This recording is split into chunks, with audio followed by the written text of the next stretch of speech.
सभी सखियों सहेलियों को आकांक्षा सिंह और संगीता श्रीवास्तव का नमस्कार। नमस्कार आकांक्षा, एक बार आपको फिर भी हमारी बहुत सारी सखियों को इंतजार रहता है कि हर दिन हमारी पोटली में सखी सहेली कार्यक्रम की पोटली में क्या होता है। तो आज हमारी पोटली में है। हम्म आज कई सारी चीजें हैं। हम्म आज नागपंचमी है। हम्म और साथ ही साथ आज है विश्व अंगदान दिवस, तो हम्म उस बारे में भी हम कुछ चर्चा करेंगे। हम्म और आज पुण्यतिथि है स्वतंत्रता सेनानी अ, भीखाजी रुस्तम कामा जी की, जिन्हें हम मैडम कामा के नाम से भी जानते हैं। हम्म और सखी विशेष में वैज्ञानिक राजेश्वरी चैटर्जी की बात करेंगे हम्म, और साथ ही साथ श्रृंगार की भी बात आज करते हैं। तो हम्म, बारिश में आपका मेकअप कैसा होना चाहिए हाँ और कितनी सावधानी बरतनी चाहिए, तो इस विषय पर भी बात करेंगे और कुछ खाने की रेसिपी भी। हाँ, व्यंजन विधियां आज खास होंगी कुछ, तो सखियां सुनती रहें। जी बिल्कुल। तो सबसे पहले तो दे देते हैं नागपंचमी की बहुत सारी शुभकामनाएं, जी। बधाई हमारी सभी सखियों को, हमारे सभी श्रोताओं को। और आज जैसा कि हमने बताया कि पुण्यतिथि है भिखाजी रुस्तम कामा, जिन्हें हम मैडम कामा के नाम से भी जानते हैं। हम्म इनका जन्म हुआ था 24 सितंबर 1861 को बम्बई में, एक पारसी परिवार में। इनका व्यक्तित्व जो था संगीता जी, बड़ा ही सरल था। हम्म खासकर अपने देश के प्रति अगाध प्रेम और देशवासियों से बेहद लगाव था। इन्हें लोगों की मदद और सेवा की भावना इनके व्यक्तित्व की खास पहचान थी। जैसे जैसे मैडम कामा बड़ी होती गईं, उनके मस्तिष्क में भारत की स्वतंत्रता को लेकर सपने घर करने लगे। कंपनी का शासन अब खत्म हो चुका था और देश पूरी तरह से ब्रिटिश हुकूमत के हाथों में था। आम भारतीयों की तरह एक जो सपना था, हम्म युवा मैडम कामा जी भी देश की स्वतंत्रता के सपने बुनती। हाँ परतंत्रता की जंजीर में जकड़े भारत और भारतवासियों के अंतःकरण को उन्होंने झकझोरा और स्वतंत्रता के पक्ष में माहौल बनाया। जी। और मैडम कामा धनी परिवार से थी, वहीं जन्मी एक बालिका फिर भी सुखी जीवन व्यतीत करने के बदले उन्होंने साम्राज्यवाद के दंभ में चूर ब्रिटिश हुकूमत को आईना दिखाने का निर्णय लिया और इसके विरुद्ध विश्व जनमत को जागृत करने का बीड़ा उठाया। बहुत सारी कठिनाइयां आई। तमाम कठिनाइयों और खतरों का सामना करते हुए क्रांतिकारी गतिविधियों को अंजाम उन्होंने दिया। 3 अगस्त सन 1885 को इनका विवाह रुस्तम कामा से हुआ। बावजूद इसके वो स्वतंत्रता संग्राम के जुड़े कार्यों में भी जुड़ी रहीं जी। और हालांकि वो अहिंसा में विश्वास रखती थी, लेकिन समय समय पर उन्होंने अपनी उनकी जो आवाज थी उसको उन्होंने बुलंद किया और उन्होंने स्वराज के लिए आवाज भी उठाई और नारा दिया, आगे बढ़ो, हम भारत के लिए हैं और भारत भारतीयों के लिए है।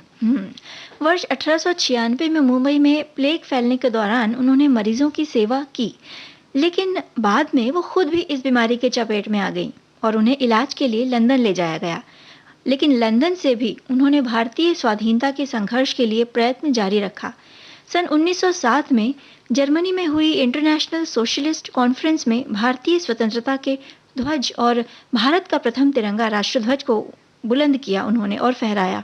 ये जगह थी जर्मनी का नगर स्टटगार्ड। भारत का प्रथम तिरंगा राष्ट्रध्वज फहराने के लिए सुविख्यात मैडम कामा द्वारा पेरिस से प्रकाशित वंदे मातरम पत्र प्रवासी भारतीयों में काफी लोकप्रिय हुआ था। एक अधिवेशन में उन्होंने कहा था, भारत में ब्रिटिश शासन जारी रहना मानवता के नाम पर कलंक है। एक महान देश भारत के हितों को इससे भारी क्षति पहुंच रही है। स्टटगार्ड में मैडम कामा वंदे मातरम अंकित भारत का प्रथम तिरंगा राष्ट्रध्वज फहराकर अंग्रेजों को इन्होंने कड़ी चेतावनी दी। यूरोप में वो भारतीय राष्ट्रीयता की महान पुजारन के नाम से विख्यात थीं। फ्रांसीसी अखबारों में उनका चित्र फ्रांस की वीरांगना जॉन ऑफ आर्क के साथ आया, जो एक महत्वपूर्ण अभिव्यक्ति थी कि यूरोप के राष्ट्रीय और लोकतांत्रिक समाज में उनका एक विशिष्ट स्थान था। मैडम कामा का लक्ष्य था संपूर्ण पृथ्वी से साम्राज्यवाद के प्रभुत्व को समाप्त करना। अंग्रेज मैडम कामा को खतरनाक क्रांतिकारी मानते थे क्योंकि उन्होंने अपने विचारों से साम्राज्यवाद के विरुद्ध यूरोप में भी अपनी आवाज को बुलंद किया था। जी, मैडम कामा ने लंदन में दादा भाई नौरोजी के साथ भी काम किया। श्याम जी कृष्ण वर्मा और कई अन्य क्रांतिकारी भी साथ मिलकर अपने जीवन की आहुति देते रहे। इसी बीच प्रथम विश्व युद्ध का शंखनाद हुआ और सन 1914 में फ्रांस और ब्रिटेन साथ आ गए, जिससे भारतीय क्रांतिकारियों पर प्रत्यार्पण का खतरा मंडराने लगा। तो स्थानांतरण जरूरी हो गया। सभी ने अलग अलग देशों की ओर प्रस्थान करना शुरू कर दिया। यहाँ से मैडम कामा को स्पेन जाना था। एमपी तिरुमल आचार्य के साथ इधर ब्रिटिश सरकार ने उनके भारत आने पर रोक लगा दी। तो आखिरी दिनों में खामाई राणा और उनके परिवार के बाकी सदस्य जो क्रांतिकारी गतिविधियों में शामिल थे, उन्हें फ्रांसीसी सरकार ने कैरेबियन टापू पर छोड़ दिया और मैडम कामा को फ्रांस के एक नगर विशी में भेज दिया गया। जी, और यहाँ वो एक प्रकार से नजरबंद रहीं। तबीयत खराब होने की वजह से उन्हें 1917 में कुछ शर्तों के साथ रिहा कर दिया गया। मैडम कामा 1935 तक एक निर्वासित जीवन व्यतीत करती रहीं और पूरी तरह से अब उनकी तबीयत भी साथ नहीं दे रही थी। उम्र का तकाजा भी था। इन्हीं बातों को देखते हुए उन्हें भारत आने की अनुमति दी गई। नवंबर 1935 में मैडम कामा बम्बई के अपने घर में आ गई। वतन वापसी के कुछ महीनों के बाद 74 साल की उम्र में 13 अगस्त सन 1936 को उन्होंने आखिरी सांसें लीं। तो मैडम कामा का ये व्यक्तित्व था और इस तरह के क्रांतिकारी विचार जिनसे हमारे देश के युवा और युवतियां बहुत कुछ सीखते हैं। जी, वो जो जज्बा रहता है ना एक वतन परस्ती का, वो काफी प्रेरणादायी रहता है। ऐसे सभी वीरों को, वीरांगनाओं को हम नमन करते हैं। जी।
जी, देशभक्ति की देशभक्ति की भावना से ओत-प्रोत ये गीत हम जब भी सुनते हैं ना संगीता जी, मतलब एक जो मन है, जज्बा, जो जज्बा है वो अंदर से जी, काफ़ी हम उत्साहित भी हो जाते हैं अपने बिल्कुल, देश के बिल्कुल। प्रति, और यही होता है कि बच्चे सीखते भी हैं और फिर आगे बढ़ते हैं, और देखिए कितने सारे सेनानी अपने देश की रक्षा करते हैं। हुँ। और जब हम किसी कार्य को करते हैं आकांक्षा, हुँ, तो हुँ। उसके लिए बहुत ज़रूरी है कि हमारा स्वस्थ रहना बहुत ज़रूरी है। बिल्कुल, और जो स्वस्थ हैं वो जो अस्वस्थ हैं उनके प्रति ध्यान दे सकते हैं। तो बिल्कुल। आज हम ध्यान आकर्षित करवा रहे हैं कि आज 13 अगस्त है और आज विश्व अंगदान दिवस है। हुँ।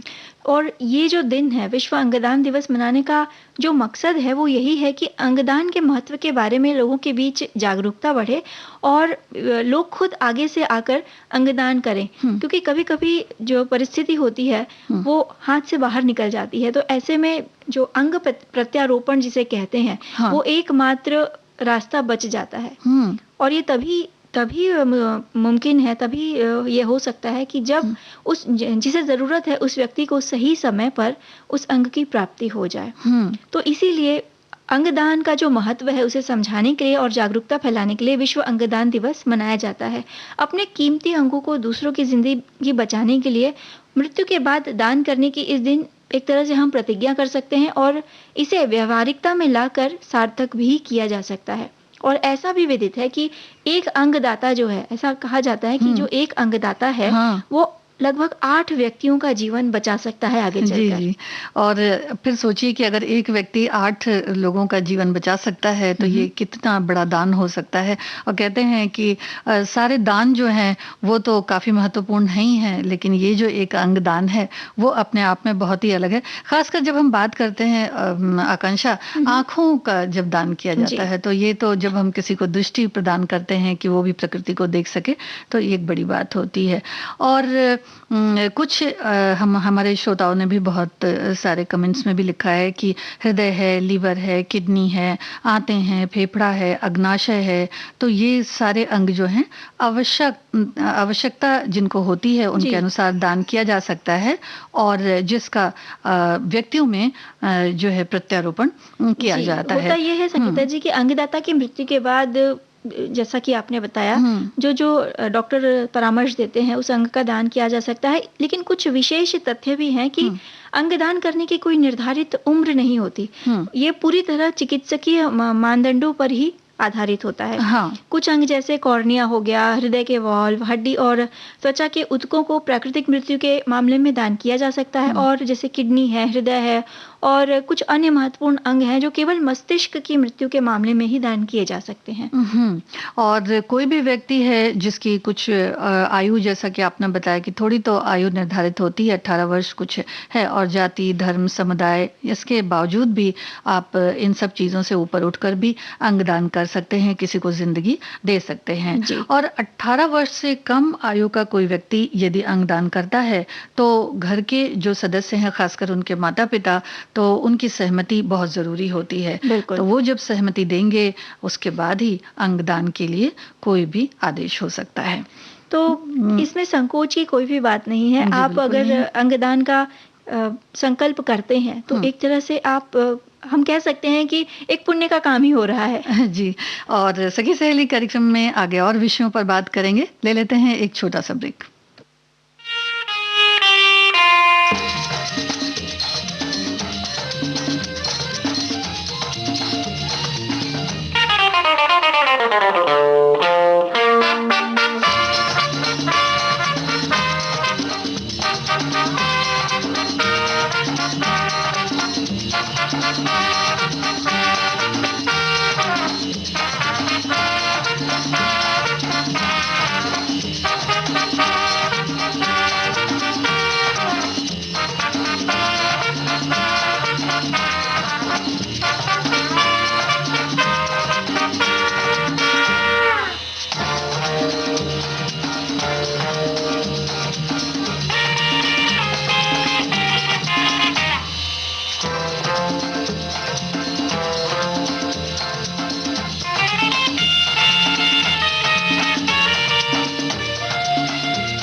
आप सुन रहे हैं विविध भारती राष्ट्रीय सेवा, देश की सुरीली धड़कन और इस समय कार्यक्रम है सखी सहेली।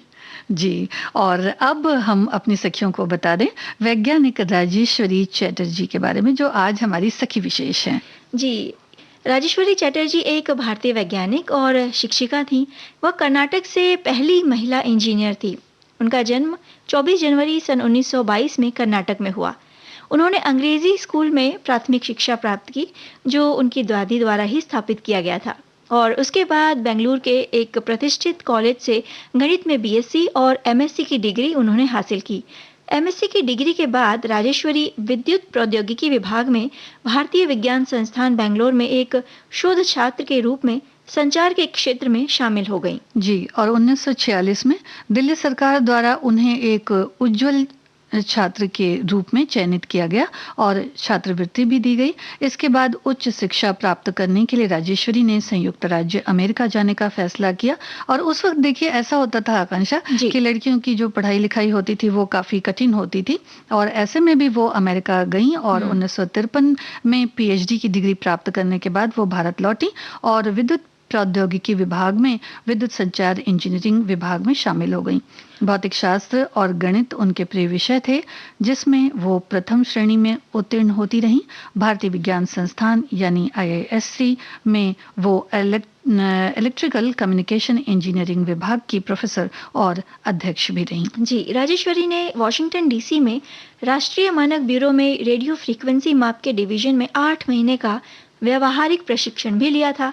उन्होंने प्रोफेसर के रूप में विद्युत चुंबकीय सिद्धांत, इलेक्ट्रॉन ट्यूब सर्किट, माइक्रोवेव प्रौद्योगिकी और रेडियो इंजीनियरिंग की शिक्षा भी छात्रों को दी। अपने आगे चलकर अनुसंधान प्रयोगशाला का उन्होंने निर्माण भी कराया और माइक्रोवेव इंजीनियरिंग के क्षेत्र में शोध शुरू किया। भारत में ये अपनी तरह का पहला शोध था। इसके अलावा electromagnetic theory, electron tube circuit की भी उन्होंने छात्रों को शिक्षा दी। हाँ, और department of electrical communication engineering की वो चेयरमैन बनी। उन्होंने बच्चों को उच्च शिक्षा देने के साथ साथ लगभग 100 शोध पत्र भी लिखे और विज्ञान से जुड़ी कई किताबें भी लिखी। 1982 में वो सेवानिवृत्त हुई, लेकिन इसके बाद भी विज्ञान के क्षेत्र में कार्य करती रहीं। विज्ञान से जुड़े कई जो सेमिनार्स थे वहां भी वो जाती थी। Indian association for women's studies के लिए भी वो मार्गदर्शन करती थी। बिल्कुल। 3 सितंबर सन 2010 में उनका निधन हो गया, लेकिन उसके बाद भी अपनी उन्होंने जो किताबें लिखी थी उसके द्वारा जो छात्र हैं उनका मार्गदर्शन होता रहा। उन्होंने जो किताबें लिखी हैं उनमें प्रमुख हैं element of microwave engineering, antenna theory and practice, antenna for information, super skyways. मतलब इस तरह की कई शोध पत्रक और कई किताबें उन्होंने लिखी जिससे छात्रों को आगे का मार्गदर्शन मिलता रहे और कुछ खास अवार्ड्स भी उन्हें मिले। हाँ, जो अवार्ड्स थे ये कुछ खास विद्युत और रेडियो इंजीनियरिंग के संस्थान के बेस्ट पेपर के लिए यूके का यानी यूनाइटेड किंगडम का माउंटबेटन प्राइज इन्हें दिया गया और इंस्टीट्यूशन ऑफ इंजीनियर्स के सर्वश्रेष्ठ शोध पत्र के लिए जेसी बोस मेमोरियल पुरस्कार दिया गया। इलेक्ट्रॉनिक्स और दूरसंचार इंजीनियर्स संस्थान से सबसे अच्छा अनुसंधान और शिक्षण के लिए इन्हें रामलाल वाधवा पुरस्कार भी दिया गया। जी। तो बहुत सारी किताबें भी इन्होंने लिखी और जो हमारे वैज्ञानिक हैं उन्होंने जिस तरह से शोध किए और जितनी सारी चीज़ें हम सबको उपलब्ध कराई, ज़रूरत है कि हम उनकी सबकी आवश्यकता को समझें और जितना ज़रूरत है उतना ही इस्तेमाल करें। और देखिए वैज्ञानिकों का ही योगदान है कि हमारा देश आज खुशहाल है और सारे के सारे लोग इस विज्ञान के चमत्कार को देख रहे हैं। बिल्कुल, आगे हम बढ़ेंगे, लेकिन क्या पहले गीत सुन लें? बिल्कुल।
संगीता जी, अभी जैसे हम अंगदान इस विषय पर चर्चा कर रहे थे, तो हमारे कई श्रोताओं ने भी इस विषय पर कुछ लिखा है। एक जो हमारी सखी हैं, उन्होंने अपना व्यक्तिगत उदाहरण दिया है कि वो कहती हैं आज विश्व अंगदान दिवस है।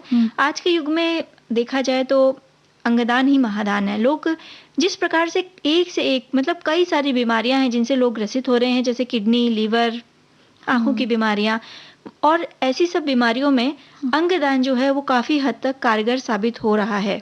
और उस जो बीमारी से ग्रसित व्यक्ति है, उसका जीवन बचाने में ये काफी उपयोगी सिद्ध भी हो रहा है। अब ये उदाहरण अपने घर का उदाहरण देते हुए कह रही हैं कि इन्होंने और इनके ससुर जी ने दोनों ने ही किडनी डोनेट कर चुके हैं, और जो किडनी पाने वाले व्यक्ति थे वो इनके पति ही थे। और उसके बाद वो लगभग 12 साल तक मतलब उनका जीवन रहा। अब वो नहीं है, लेकिन इनका कहना है कि अगर हम किडनी डोनेट ना करते, ये और इनके ससुर जी अगर किडनी डोनेट ना करते, तो शायद वो उनका जीवन इतना भी लंबा नहीं होता। तो विविध भारती के इस मंच से ये यही कहना चाह रही हैं कि जब ज़रूरत पड़े तो दूसरों के लिए हमें अंगदान का संकल्प लेना चाहिए। अंगदान करने से किसी भी प्रकार की कोई परेशानी नहीं होती, बशर्ते आपका जो शरीर है वो अंगदान के समय पूर्ण रूप से आप स्वस्थ होना चाहिए। जी, तो बहुत अच्छी बात इन्होंने कही है, और ये बात तो है ही है कि जीवन जो है वो बड़ा ही खूबसूरत है और इसे समझना चाहिए। जैसे हम जिंदगी जीते हैं, कोई भी प्राणी जिंदगी जीते हैं, तो दूसरों की भी जिंदगी के बारे में जरूर सोचना चाहिए। और हमारी एक सखी लिखती हैं कि अंगदान जीवन का सबसे बड़ा दान है, इससे दूसरे लोगों के जीवन को बचाया जा सकता है।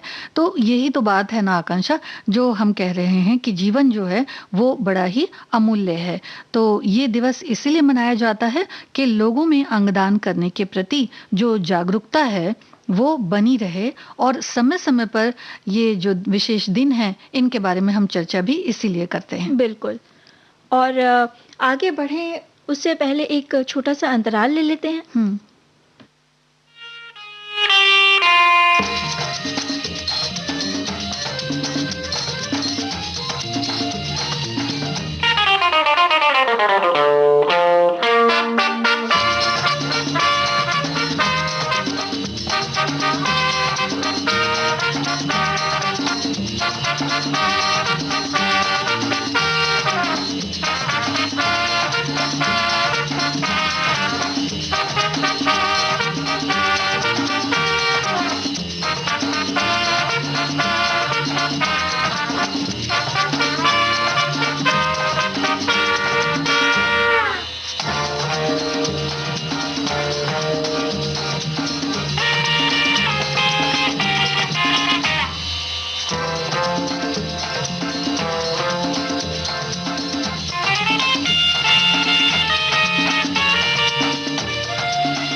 ब्रेक खत्म हो गया आकांक्षा जी। मैं कह रही हूँ जी, हम ब्रेक के दौरान बातों में कुछ इस तरह से खो गए थे कि ध्यान ही न रहा। जी बिल्कुल। हालांकि आज नागपंचमी का उत्सव भी है। सावन माह की जो शुक्ल पक्ष की पंचमी तिथि होती है संगीता जी, नागपंचमी के रूप में मनाई जाती है। और इस विशेष दिन को नाग देवता या हम कहें तो सर्प की पूजा का विधान है, जिन्हें दूध से स्नान कराया जाता है, यानी कि उनका जो प्रतिरूप होता है उसे दूध से स्नान कराया जाता है। इस दिन अष्टनागों की भी पूजा की जाती है। और ऐसी मान्यता है कि वासुकी, तक्षक, कालिया, मणिभद्रक, ऐरावत, धृतराष्ट्र, कारकोटक और धनंजय ये जो हैं ये प्राणियों को अभय प्रदान करते हैं जी। और प्राचीन काल से चली आ रही हिंदू संस्कृति ने पशु, पक्षी, वन्य प्राणी, वृक्ष और वनस्पतियों को मानव जाति से आत्मीय संबंध जोड़ने का प्रयत्न किया है। गाय और बैलों का पूजन है। वट सावित्री व्रत में वृक्ष बरगद की पूजा की जाती है। इसी प्रकार नागपंचमी के दिन नाग का पूजन हमारी संस्कृति की विशिष्टता को दर्शाता है। जी, और नदियों और पहाड़ों सभी के पूजन का भी विधान है, क्योंकि ये सभी प्रकृति के अंग हैं और जीवनदायी हैं। तो नाग जैसे प्राणी से हम न डरें, यही शायद नाग पूजा का उद्देश्य रहा हो, और इस प्रकार की अलग अलग भी मान्यताएं हैं। तो भारत एक कृषि प्रधान देश है, हम जानते हैं, और सांप खेतों का रक्षण करते हैं, इसलिए इन्हें क्षेत्रपाल भी कहते हैं। जीव जंतु, चूहे आदि जो फसल होती है उनको नुकसान पहुंचाते हैं। इनसे सर्प हमारे खेतों की रक्षा करते हैं। सर्प हमें कई मूक संदेश भी देते हैं। चंपा है, केवड़ा, चंदन के वृक्ष की सुगंध, ये इन्हें बहुत आकर्षित करती है और उसी से लिपटे रहते हैं, उनमें निवास करते हैं। तो इसी प्रकार मानव के जीवन में सद्गुणों और सुविचारों की सुवास आती है जो हमें प्रिय होनी चाहिए। बिल्कुल संदेश है ये जी। जितने भी व्रत, उत्सव, त्योहार हैं, उनके पीछे कोई ना कोई मान्यता है, कोई ना कोई कारण जरूर होता है। और मान्यता ये भी है कि कुछ दैवीय सांप जो होते हैं, उनके मस्तिष्क, जो मस्तक होता है, उस पर मणि होती है जो अमूल्य होती है। तो इसी प्रकार हमें भी जो अमूल्य बातें हैं उनको अपने मस्तक पर धारण करना चाहिए। समाज में मुकुट मुनि जैसे जो कुछ महापुरुष हैं, उनका भी यही स्थान होना चाहिए। सभी विद्वानों में मणिरूप जो आध्यात्मिक विद्या है, उसके लिए भी जीवन में एक आकर्षण होना चाहिए। सांप बिल में रहते हैं, यानी एकांतवासी होते हैं। हाँ। तो मनुष्यों को भी अनावश्यक जनसमूहों को टालना चाहिए। भगवान शिव जो थे, उन्होंने सर्पों को अपने गले में रखा और श्री हरि विष्णु ने शेष शयन से यह सिद्ध किया कि दुर्जन भी अगर भगवत कार्य में जुड़ जाएं तो प्रभु उनको भी स्वीकार करते हैं। जी, और फिर उसके बाद अगर देखा जाए तो सांप अकारण किसी को काटता नहीं, क्योंकि वो वर्षों से संचित शक्ति यानी जहर किसी को यूं ही काटकर व्यर्थ खो देना नहीं चाहता। तो इसी प्रकार जीवन में तप करके मनुष्य भी शक्ति अर्जित करते हैं। ये शक्ति किसी पर गुस्सा करने, निर्बल को सताने, किसी को दुख देने से सर्प के विष की तरह ही व्यर्थ हो जाती है। इन्हीं शक्तियों का उपयोग हम किसी को सबल और समर्थ बनाने के लिए भी कर सकते हैं। बिल्कुल। नागपंचमी के दिन जो स्त्रियां होती हैं, वो एक विशेष पूजन विधि से सांपों की पूजा करती हैं। अलग अलग प्रांतों में अलग अलग तरह से पूजा की जाती है। तो पूजन और प्रसाद के तौर पर सेवई है, खीर और ताज़ा भोजन भी बनाते हैं। और कहीं कहीं इस दिन बासी भोजन खाने की भी परंपरा है, यानी उस दिन चूल्हा नहीं जलता घर में। और जो सृष्टि है उसके लिए मेघ कल्याणकारी होकर बरसते हैं। श्रावण में देखिए बहुत बारिश होती है, तो निर्वासित हुआ जो सांप होता है, ऐसा कहते हैं कि हमारे घर अतिथि बनकर आता है। तब उसको आश्रय देना, कृतज्ञ बुद्धि से उसका पूजन करना हमारा कर्तव्य हो जाता है। और इस पर नागपंचमी का उत्सव श्रावण मास में रखकर हमारे ऋषियों ने भी इसकी प्रासंगिकता को बड़ा सिद्ध किया है। बिल्कुल। और जब पूजा होती है संगीता जी, तो दीवार पर जो गेरू होता है, उसे लगाकर पूजन का स्थान बनाया जाता है। और फिर कच्चे दूध में कोयला घिसकर उससे जो गेरू पुती हुई दीवार है, उस पर घर बनाते हैं और उस पर अनेक नाग देवों की आकृति भी बनाई जाती है। जी, और कुछ जगहों पर सोने चांदी, काठ और मिट्टी की कलम और हल्दी, चंदन, ये सारी चीजों से। फिर कहीं कहीं तो ये भी देखा जाता है कि गाय के गोबर से घर के मुख्य द्वार जो होते हैं, उनके दोनों तरफ 5 फन वाले नाग देवता को अंकित कर दिया जाता है और उसके बाद उनका पूजन करते हैं। जी, और नागों की जो बाबी रहती है, यानी जो जहाँ वो रहते हैं, वहाँ भी दूध चढ़ाने की प्रथा भी है, प्राचीन रूप से चली आ रही है। हालांकि वैज्ञानिक तौर पर ये सिद्ध हो चुका है कि जो सांप हैं वो दूध पीते नहीं हैं। जी। और ये जो पूरी प्रक्रिया, जो पूजन की पूरी प्रक्रिया है, वो दही, दुर्वा, कुशा, गंध, अक्षत, पुष्प, जल, गाय का कच्चा दूध, साथ साथ रोली और चावल, इन सभी से पूजा करके पूरी की जाती है। इसके बाद मिठाई, पूरी, सेवई और खीर का भोग अर्पित किया जाता है। मतलब ये जो पूजन विधि है, ये एक तरह से प्रतीक है कि हम जो प्रकृति है उसके प्रति कितने कृतज्ञ हैं। जी, खासकर हमारा भी एक आदर भाव होना चाहिए। बिल्कुल बिल्कुल। खासकर नागपंचमी को जो धरती है उसे खोदना निषिद्ध माना जाता है, ऐसी मान्यता है।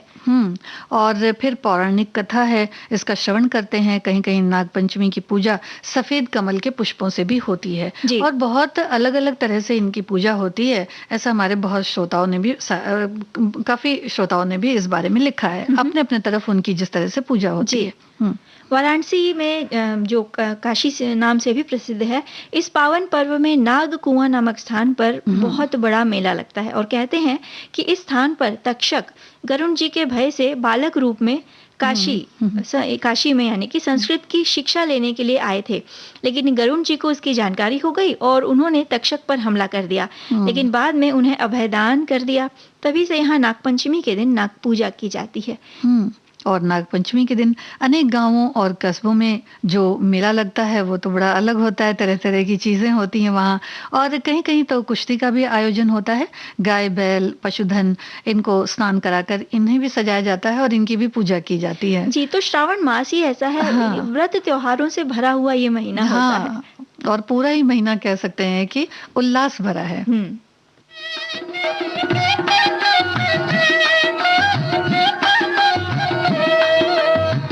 बदरा करला बौछार सवनवा आई गल गोरिया, बदरा करला बौछार सवनवा आई गल गोरिया, आई गल गोरिया हो आई गल गोरिया सवनवा आई गल गोरिया, बदरा करला बौछार सवनवा आई गल गोरिया।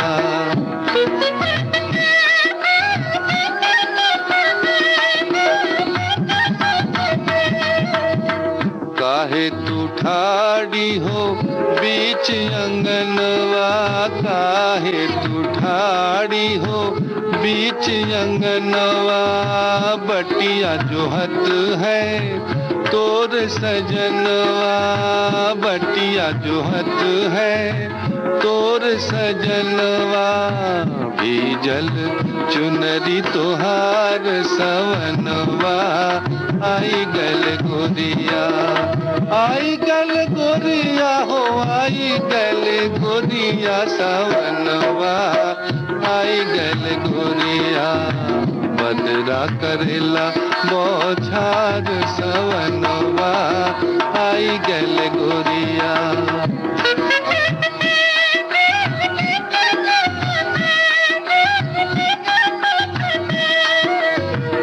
अमवा की डरिया पे बोले कोयलिया हो, अमवा की डरिया पे बोले कोयलिया, रोनक झुनक बाजे तोहरी पयलिया, रोनक झुनक बाजे तोहरी पयलिया, दादुर करेला पुकार सवनवा आई गल गोरिया, आई गल गोरिया हो आई गल गोरिया सवनवा आई गल गोरिया।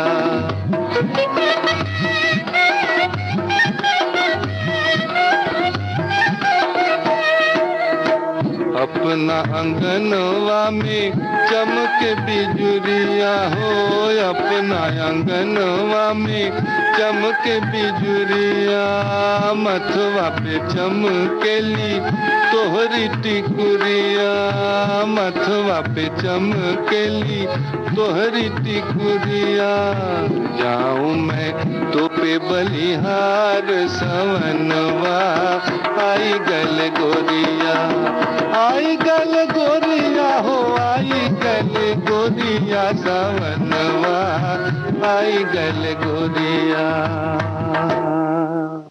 जी बिल्कुल, ये लोकगीत है बड़ा ही खूबसूरत। हाँ, हेमंत कुमार की आवाज में ये कजरी हमने सुनी। हाँ, और देखिए एक हमारी श्रोता लिखती हैं कि इस पर्व में मिथिला की नवविवाहिता के जो रहती हैं उनके बारे में इन्होंने लिखा है कि अपने पति की दीर्घायु के लिए माता गौरी की पूजा बासी फूल से किया करती हैं। एक दिन पहले संध्या काल में पुष्प पत्र की व्यवस्था कर ली जाती है और फिर उसी से माता पार्वती के साथ भगवान भोलेनाथ और विषहारी नाग की विधिवत पूजा अर्चना की जाती है। पूरे अनुष्ठान के दौरान बिना नमक का भोजन ग्रहण करती हैं। इस पूजा में पुरोहित की भूमिका भी महिलाएं ही रहती हैं, यानी पूजा भी महिलाएं ही करवाती हैं। और इस अनुष्ठान के पहले और अंतिम दिन विधि विधान से पूजा होती है। तो देखिए, जब सावन की बात हम करते हैं, जब नागपंचमी की बात करते हैं, खासकर जब सावन की बात करते हैं, बारिशों के मौसम की बात करते हैं, तो इसमें तो खूबसूरती और सुंदरता ये बड़ी खास होती है। बिल्कुल, प्रकृति एक तरह से बेहद खूबसूरत रूप में हमें नजर आती है। और यही समय होता है जब कई तरह के त्योहार आते हैं। और जब त्योहार आते हैं संगीता जी, तो जो महिलाएं हैं वो दुगनी रूप से उनका मन भी थोड़ा हाँ, चंचल होता है कि किस तरह से हम भी इतने खूबसूरत दिखें। भाई पूजन विधि है, कई तरह की काम रहते हैं, वो सब तो निपटाती ही है महिलाएं, लेकिन उसी उत्साह से वो श्रृंगार भी करती जी हैं। जी जी। और जब बारिश में जब श्रृंगार करना होता है तो कभी कभी परेशानी ये आ जाती है कि जो मेकअप होता है वो पानी के कारण कभी फैल जाता है, कभी धुल जाता है, या उस तरह से त्वचा पर मिल बैठता जाता है नहीं। बिल्कुल। तो बारिश में आपका मेकअप कैसा होना चाहिए जो मतलब नमी के कारण फैले भी ना? तो बारिश में मेकअप चूंकि फैलता है, इसलिए देखिए हमारी सखियां तो इस बारे में भी काफ़ी जानती हैं, लेकिन वाटरप्रूफ के बारे में तो सभी जानते हैं कि वाटरप्रूफ जो भी हम मेकअप का सामान इस्तेमाल करते हैं वो वाटरप्रूफ रहे तो बहुत अच्छा है, और हल्का फुल्का मेकअप ही करना चाहिए, और पहनावे को भी सुरक्षित और सुरुचिपूर्ण बना सकता है अगर आपका सौंदर्य और आपका मेकअप अच्छा है, हल्का है थोड़ा तो सभी चीज़ों पर ध्यान देना पड़ेगा। और चूंकि पूरी तरह से खूबसूरत दिखना है तो पहनावा भी और उसी हिसाब से मेकअप भी। बिल्कुल, खासकर जो बिंदी रहती है तो करना ये है कि कोशिश करें आप जो गीली बिंदी होती है लिक्विड वाली वो ना लगाएं। अगर लिक्विड लगाना भी है तो वाटरप्रूफ लिक्विड बिंदी लगा सकती हैं, या फिर जो स्टिकर वाली बिंदियां होती हैं, कई तरह की होती हैं, या कुंदन के साथ जो स्टिकर वाली बिंदी होती है वो भी चेहरे की खूबसूरती बढ़ाती है। जी, और सिंदूर भी जो आते हैं वो अलग अलग आते हैं, तो रूखा वाला जो सूखा रहता है वो अगर ना लगाना चाहें तो अलग तरह का जो स्टिक वाला सिंदूर आता है, रेडीमेड स्टिक, तो वो भी इस्तेमाल कर सकती हैं। बस आपको ये देखना है कि आपकी त्वचा में किसी तरह से इससे कोई नुकसान ना हो। और फाउंडेशन अगर लगाना है तो नम स्पंज जो होता है उसको थोड़ा सा नम कर ले, और इससे मेकअप ज्यादा समय तक टिका रहेगा अगर आप फाउंडेशन ये नम स्पंज से लगाते हैं। और या तो फिर आप चाहते हैं तो ना भी लगाएं, कोई ज़रूरी भी नहीं। और जो फेस क्रीम है गाढ़ी वाली इस वक्त इस्तेमाल नहीं करना चाहिए, इस समय तरल फेस क्रीम जो क्रीम आती है उसको इस्तेमाल कर सकते हैं। जी, वो जो आपकी त्वचा में पूरी तरह से जज्ब हो जाए, मिल जाए। और अच्छी क्रीम फ्रेशर आसानी से जो अप्लाई होते हैं, ब्लशर्स, और ब्लशर्स जो होते हैं वो भीगने पर फैलते नहीं, तो इस बात का खास ख्याल रखें। और बारिश में वाटरप्रूफ काजल है, लाइनर है और मार्कर, इनका खास तरह से आप उपयोग कर सकती हैं। मेकअप को लॉन्ग लास्टिंग बनाने के लिए प्राइमर का उपयोग भी किया जाता है। पहले अगर प्राइमर लगा लें तो फिर ज्यादा ठीक है। और लिपस्टिक जब आप लगाते हैं तो लिप पेंसिल या मैट लिपस्टिक का बारिश में इस्तेमाल कर सकते हैं, तो ये धुलती नहीं है, पुछती नहीं है। लेकिन जब आप इसको लगाते हैं उसके बाद ये थोड़ी सी रूखी हो जाती है, तो जब आप इसको धोएं तो उसके बाद कोई ना कोई क्रीम जरूर लगा, कोई क्रीम या लिप बाम लगा। और कुछ नहीं है तो आप गरी का तेल भी लगा सकते हैं, बहुत अच्छा होता है, कोकोनट ऑयल, वो भी लगा सकते हैं। जी। और चेहरे पर दाग धब्बे साफ हो इसलिए आलू के जूस में थोड़ा नींबू का रस मिलाकर भी आप लगा सकते हैं। गुलाब जल का इस्तेमाल भी अगर आप करती हैं तो ये भी चेहरे पर निखार लाता है। ये मेकअप में शामिल नहीं है, लेकिन ये आपके जो चेहरे की त्वचा है उसमें निखार लाने के लिए ये एक टिप हो गई। और पिंपल्स भी कभी बहुत परेशान करते हैं। अगर आपका चेहरा कुछ ऐसा है कि पिंपल्स एक के बाद, वो तो होते ही ऐसे हैं कि एक के बाद एक आते हैं, तो ऑयली फेस उस वक्त ज़रा ज़्यादा लगता है। तो आप अगर पिंपल्स है तो हम तो यही कहेंगे कि मेकअप का इस्तेमाल आप उस वक्त बिल्कुल ना करें। जी। और कोई भी पाउडर वगैरह अगर ऐसा रहता है तो वो भी बारिश में थोड़ा अवॉइड करना चाहिए, क्योंकि वो चिपक ना जाए। जी। और बारिश में क्योंकि जो त्वचा रहती है वो थोड़ी सी ऑयली हो जाती है, मतलब तैलीय त्वचा जो होती है, वो तैलीय त्वचा तो ज्यादा तेल छोड़ती ही है, लेकिन मिक्स जो स्किन रहती है उसमें वो भी थोड़ी तैलीय अपना रूप दिखाती है। जी, जब पिंपल्स होते हैं तब तो ज्यादा ही ऐसी ऑयली त्वचा दिखाई पड़ती है। बिल्कुल। और जब अगर आप टोनर का उपयोग कर रही हैं तो अगर बहुत आवश्यक है तो कम से कम मेकअप लगाएं। और साथ ही साथ मेकअप जब आप छुड़ाएंगी तो उसके बाद टोनर का उपयोग जरूर करें। और फ्रूट जो एक्सट्रैक्ट्स वाले होते हैं फेस वॉश, उनका इस्तेमाल करें, क्योंकि वो स्किन के लिए ज़रा सॉफ्ट रहता है, अच्छा रहता है। और बर्फ से मसाज करें तो पिंपल्स में भी काफ़ी ज़्यादा फ़र्क पड़ता है। बिल्कुल। और अगर आप केमिकल युक्त किसी चीज़ का इस्तेमाल नहीं करना चाह रही हैं तो घर में ही कई सारी चीज़ें हैं जो आपकी त्वचा को प्राकृतिक रूप से साफ करेगी। जैसे बेसन है, हल्दी है, गुलाब जल मिला लिया आपने, या मसूर का आटा, मसूर का जो मसूर की दाल है उसको पीस कर वो पेस्ट बनाकर आप कच्चा दूध उसमें मिलाकर, बिल्कुल जी। बिल्कुल। तो इस तरह से घरेलू उपाय भी आप कर सकती हैं। और सबसे जरूरी बात है कि पानी भरपूर मात्रा में पिएं, जिससे आपकी जो त्वचा है उसमें पानी की जो नमी है वो बनी रहेगी और एक ताजगी भी बनी रहेगी। और एक तरह से आजकल ग्रीन टी पीने का जो चलन है वो बढ़ गया है, तो अगर आप चाहती हैं तो ले भी सकती है। जी, और कॉम्पैक्ट पाउडर का इस्तेमाल भी करिए, ज़्यादा ठीक रहता है। स्किन के ऑयल को सोख लेता है और जब आपका मेकअप पूरा हो जाए, एक तो हल्का मेकअप करिए और पूरा हो जाए तो उसके बाद मेकअप स्प्रे का इस्तेमाल आप कर सकते हैं, जिससे थोड़ा सा ये सेट हो जाता है तो खराब नहीं होता। और इस तरह से जब आप खासकर महिलाएं जब त्योहार पर सजती हैं तो वो जो त्योहार मनाने का जो वो उत्साह है दुगना हो जाता है।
तेरे जलवों की धुंध नहीं छटती, नजारे हम क्या देखें, नजारे हम क्या देखें। तुझे मिल के भी प्यास नहीं घटती, नजारे हम क्या देखें, नजारे हम क्या देखें। तेरे चेहरे से नजर नहीं हटती, नजारे हम क्या देखें, नजारे हम क्या देखें। ये खूबसूरत गीत हमने सुना। और सही बात है कि अगर खूबसूरती है तो फिर प्रकृति हो या किसी ने बहुत अच्छे तरह से अगर मेकअप किया हो तो फिर उनसे नजर तो नहीं हटती है। और वैसे कहा जाता है संगीता जी कि जो खूबसूरती होती है ना, वो देखने वालों की आंखों में होती है। जी बिल्कुल होती है। और आज शुक्रवार है तो हम व्यंजन विधि भी बताते हैं, अनरसे की गोली बताते हैं अपनी सखियों को। आपको सामग्री लेनी है 2 कप भीगे हुए चावल जो सॉफ्ट होते हैं, यानी कि जो मुलायम चावल होते हैं, उन्हें हम खीर के लिए जिन चावलों को यूज करते हैं, तो वो वाले चावल आपको 2 कप लेने हैं। वो भीगे होने चाहिए। और जो इन्हें भिगाना है वो कम से कम 72 घंटे भिगाना है, यानी कि अच्छा। हाँ मतलब ज्यादा भिगे हुए होने चाहिए, यानी 3 दिन 3 रात तक आपको इन्हें भिगाना है। और बीच बीच में इसका जो पानी होता है आप उसको बदलते रहिए और धो करके उसमें फिर साफ पानी अच्छा, आपको मतलब डालना जब हम है। भिगाएं तो बीच बीच में पानी इसलिए बदलना जरूरी है ताकि वो महक न जाए। हाँ, जी। खराब ना हो जाए। और भीगे हुए चावल को फिर उसके बाद आपको कपड़े में, एक छोटे से कपड़े में निकाल लीजिए और उसको हवा में फैला दीजिए। और आप थोड़ी देर बाद यानी कि देखेंगे कि वो सूख जाता है, मतलब जी। उसका पानी सब लगभग 1 घंटे छोड़ दीजिए। और ये तो हो गई चावल की बात। और इसको बाद में पीस करके आपको बारीक इसका आटा बना लेना है। जी। तो जब चालेंगे उसको तो उसमें थोड़े से चावल तो और रह जाते हैं जो खड़े रहते हैं वो निकल हाँ जाएंगे। तो चाहे तो आप उनको किनारे हटा दें, इससे थोड़ा सा अच्छा बनेगा। और 1 कप भूरा या चीनी का पाउडर आप ले लें और 1 पाव दूध गर्म करके उसे ठंडा करके ले लें, 1/4 कप सफेद तिल, और फिर उसे तलने के लिए, अनरसे की गोली को तलने के लिए घी थोड़ा सा चाहिए। अब इसकी विधि ये है कि चावल का आटा जो हमने बनाया हुआ है उसमें चीनी का भूरा और दोनों को थोड़ा थोड़ा आपको मिलाना है। अब जब मिक्स करना है उसको, तो ये देखना है कि जब हम दूध उसमें डालेंगे तो धीरे धीरे से उसको मिक्स करना है, जी। यानी कि उसका आटा पतला नहीं होना चाहिए और ना ही सख्त होना चाहिए, जी। ऐसा होना चाहिए जिससे उसकी गोलियां बन जाएं। तो ऐसा लगाना है उस आटे को। और कि मतलब जब आपको चेक करना है तो आप ये देख लें कि चम्मच से वो उतरे ना, तो जी, ऐसा जी। हाँ। उसके बाद 7 से 8 घंटे जो आपने आटा लगाया हुआ है उसको रहने दीजिए, वो सेट हो जाएगा। फिर उसकी छोटी छोटी गोलियां बना लीजिए और उसको तिल में रोल कर लीजिए। मीडियम हाई फ्लेम रखिए और उसमें उसको गोल्डन ब्राउन होने तक सेंक दीजिए। और जब आप इसे परोसेंगे तो मेवे से सजाकर भी परोसा जा सकता है। हाँ, दही से भी खा सकते हैं। अच्छा, तो ये तो एक अलग सी रेसिपी हो गई। और मेले में बहुत मिलती है। नागपंचमी में मेला भी लगता है ना, उसमें जी मिलती बिल्कुल, है। कई जगह मेला लगता है और हाँ। मेले में तो कई तरह की चीजें, और उस जो वो क्षेत्र है, हाँ। उस क्षेत्र के जो खास पकवान होते हैं वो खास तौर से मिलते हैं मेले हाँ, में। और अब हम देखते हैं कि सिंघाड़े के आटे की पूरी या कचौड़ी किस तरह से बनती है।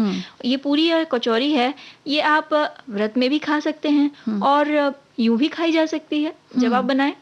तो ये बनाने के लिए 1 पाव सिंघाड़े का आटा, साथ में 4 से 5 उबले हुए आलू जो बहुत ज्यादा उबले ना हो, मतलब एकदम गल ना गए हो, और जो सेंधा नमक है वो अंदाज से स्वादानुसार, और तलने के लिए घी या तेल जो भी आप इस्तेमाल करती हो। सिंघाड़े के आटे में अंदाज से सेंधा नमक मिलाना है, मतलब सूखे आटे को मिक्स कर लेना है।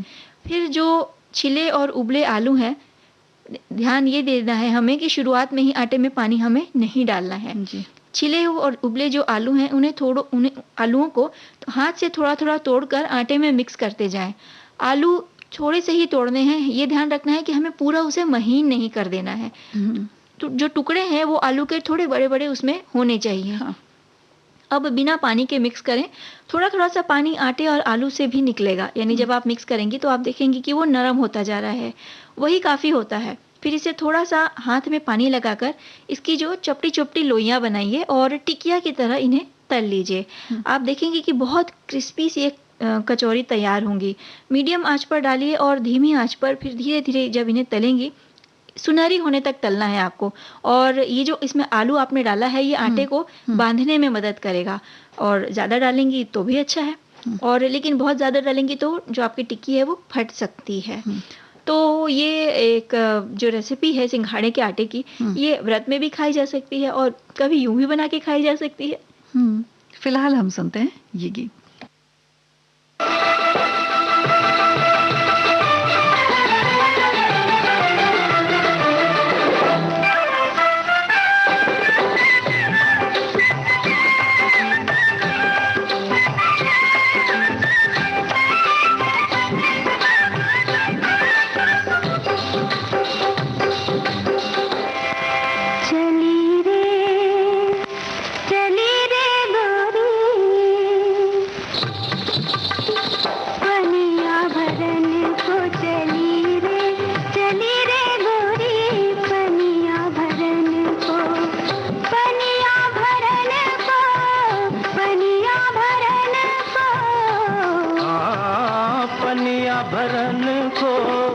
मिलने सजन को पनिया भरन को, के मिलने सजन को। चली रे गोरी पनिया भरन को, चली रे गोरी पनिया भरन को।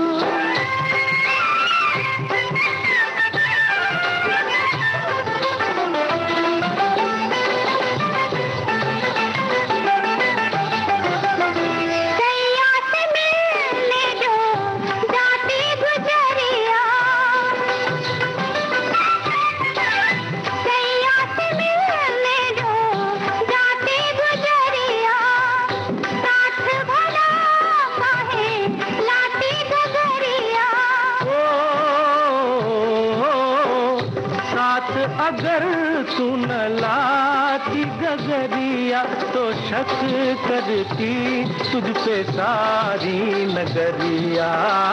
राधा गई थी कहाँ, तो राधा गई थी यूं ही मिलने किसन को। चली रे गोरी पनिया भरन को, चली रे गोरी पनिया भरन को।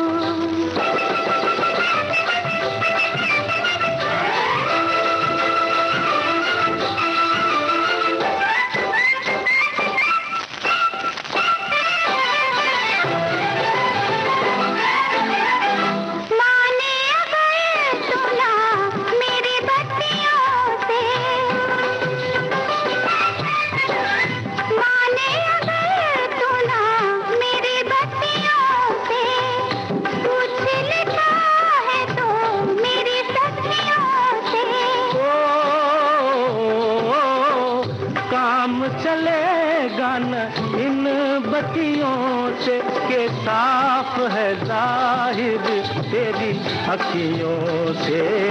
किसी ने चुराया क्या, किसी ने चुराया हुआ।